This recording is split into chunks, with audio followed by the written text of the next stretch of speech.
Hello friends, welcome to my channel OP art and craft. आज हम करेंगे सामाजिक विज्ञान की वर्कशीट नंबर 2, कक्षा है 9th और उपविषय है ग्लोब पुनरावृत्ति। तो आइए हम इस पैराग्राफ को रीड करते हैं।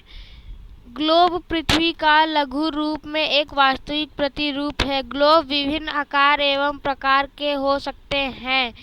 बड़े ग्लोब जो आसानी से एक स्थान से दूसरे स्थान नहीं ले जा सकते, पॉकेट में रखने योग्य छोटा ग्लोब तथा गुब्बारे जैसा ग्लोब जिनमें हवा भरी जा सकती है एवं आसानी से एक स्थान से दूसरे स्थान ले जा सकते हैं।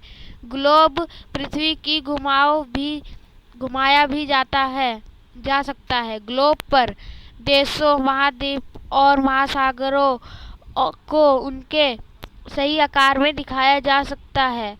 इस प्रकार एक ग्लोब पृथ्वी का लगभग समान स्वरूप है।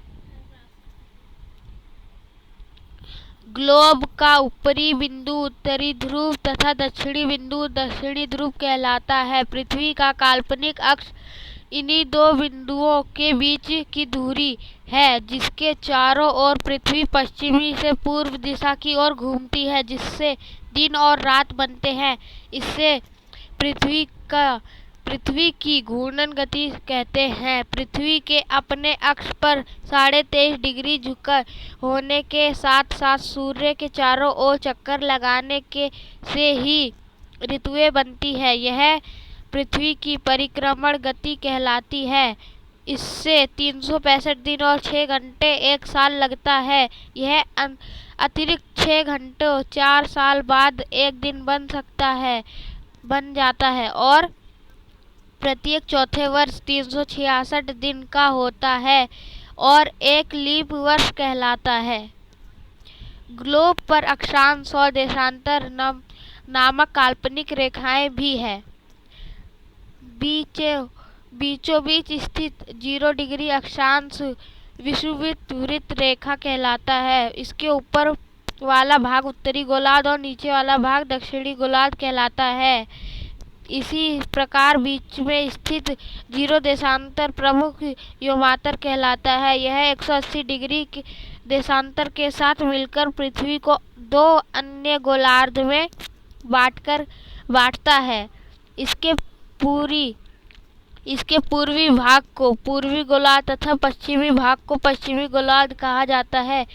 कर्क रेखा 23.5 डिग्री उत्तरी अक्षांश है और मकर रेखा 23.5 डिग्री दक्षिणी अक्षांश है। आर्कटिक रेखा 66.5 डिग्री उत्तरी अक्षांश है और आर्कटिक रेखा 66.5 डिग्री दक्षिणी अक्षांश है। ये रेखा या वृत्त ही उष्ण, शीतोष्ण और शीत नामक 3 प्रमुख ताप कटिबंध बनाते हैं।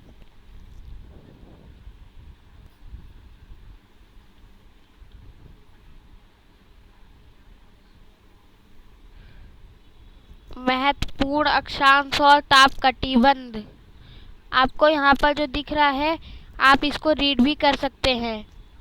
चलिए इसको रीड करते हैं। जैसा आपको यहाँ पर ये बताया जा रहा है, ये 23.5 डिग्री मकर रेखा, आर्कटिक रेखा, ये सारी रेखा इसमें बनी हुई है। ये रही उत्तरी शीत कटिबंध और उत्तर ध्रुव, उत्तरी शीतोष्ण कटिबंध, कर्क रेखा, उष्ण कटिबंध, विषुवत रेखा जो 0 डिग्री पर है, मकर रेखा, दक्षिणी शीतोष्ण कटिबंध, दक्षिणी ध्रुव वृत्त, दक्षिणी शीत कटिबंध, ध्रुव, दक्षिणी ध्रुव।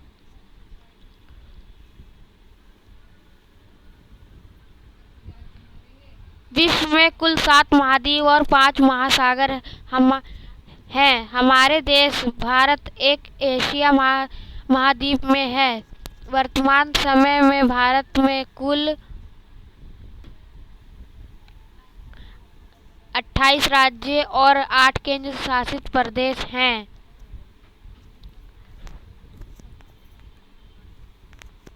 प्रश्न नंबर 1, ग्लोब और मानचित्र में क्या अंतर होते हैं? तो आप इसका उत्तर लिखेंगे।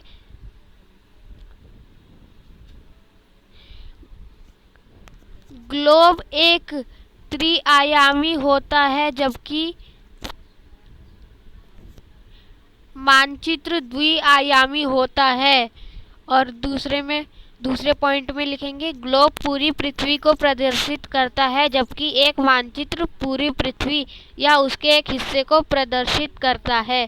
और आप तीसरे पॉइंट में लिखेंगे ग्लोब का उपयोग दुनिया की व्यापक तस्वीर प्राप्त करने के लिए किया जा सकता है जबकि मानचित्र विभिन्न स्थानों के बारे में अधिक विशिष्ट जानकारी प्रदान करते हैं। तो आप ये लिख लेंगे जैसा यहाँ पर दिख रहा है, आप ये तीनों पॉइंट लिख लेंगे। अब हम देखते हैं प्रश्न नंबर 2। प्रश्न नंबर 2, एक ग्लोब का चित्र बनाकर उनमें दोनों ध्रुव और चारों गोलार्धों को अंकित करके उनके नाम लिखिए।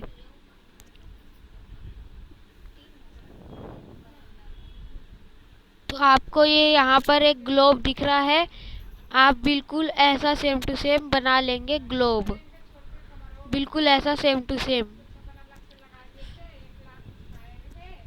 यहाँ पर है आपका उत्तरी ध्रुव, यहाँ है भूमध्य रेखा, यहाँ पूर्वी ध्रुव है, यहाँ पश्चिमी ध्रुव है, यहाँ पर है दक्षिणी ध्रुव और यहाँ है अक्षांश रेखा। आप ये सारा यहाँ पर लिख लेंगे।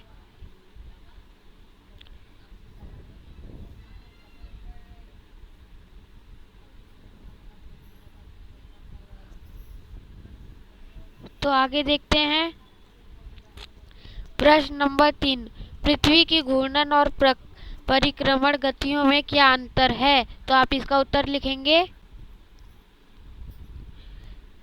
आप इसका उत्तर लिखेंगे घूर्णन, पृथ्वी अपनी धुरी के चारों तरफ पश्चिमी से पूर्व की ओर घूमती है, इसे घूर्णन कहते हैं। इससे दिन और रात बनते हैं।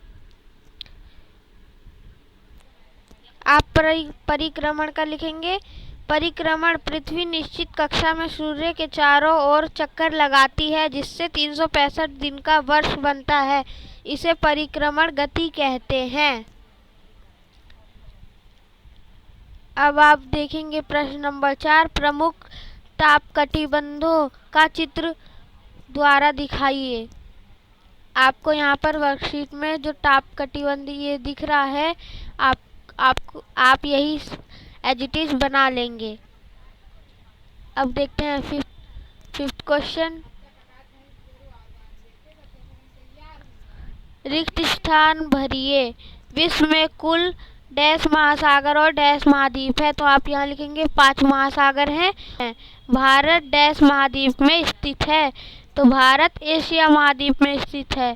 प्रश्न नंबर 3, वर्तमान में भारत में कुल डैश राज्य और डैश केंद्र शासित प्रदेश है। तो आप इसका आंसर लिखेंगे 28 राज्य और 7 केंद्र शासित प्रदेश हैं। तो अब ये प्रश्न नंबर 6, पृथ्वी पर स्थित प्रमुख महाद्वीप व महासागरों को विश्व के मानचित्र की सहायता से ढूंढकर लिखिए। तो आप इसका उत्तर लिखेंगे। 7 महाद्वीप हैं जिनमें शामिल है पहला उत्तरी अमेरिका, दूसरा दक्षिणी अमेरिका, तीसरा यूरोप, चौथा अफ्रीका, पांचवा अंटार्कटिका, छठा एशिया, सातवां ऑस्ट्रेलिया। 5 महासागर हैं जिनमें शामिल है पहला तो प्रशांत महासागर जो सबसे बड़ा है, दूसरा अंटार्कटिका महासागर और तीसरा आर्कटिक महासागर, चौथा हिंद महासागर और पांचवा दक्षिणी महासागर।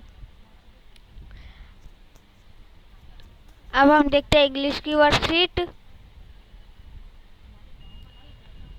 Worksheet number 2, subject English, class 9th। तो आइए आगे देखते हैं। Article A and the.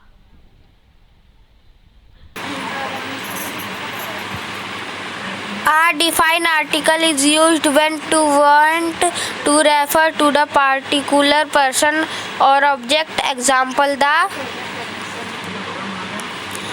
A. We use the with. First, a singular or plural noun when it is clear of voice which person or thing we are talking about. The exercise you did today. We difficult. Uncountable noun when a particle or definite reference is made to them. The milk is tasty. Object in the superlative degree. Rohan is the best athlete in our school team. Something that is unique or there is only one. The sun, the moon. Name of river, sea, ocean, mountain, ranks and direct, always in capital. The Ganga, the Arabian Sea, the Himalaya, the Sahara Desert. Noun that represent the whole classes. The tiger is our national animal. Direction: the west, the southeast, the northwest. B. Add a n the in the following passage. An elephant has escaped from a zoo.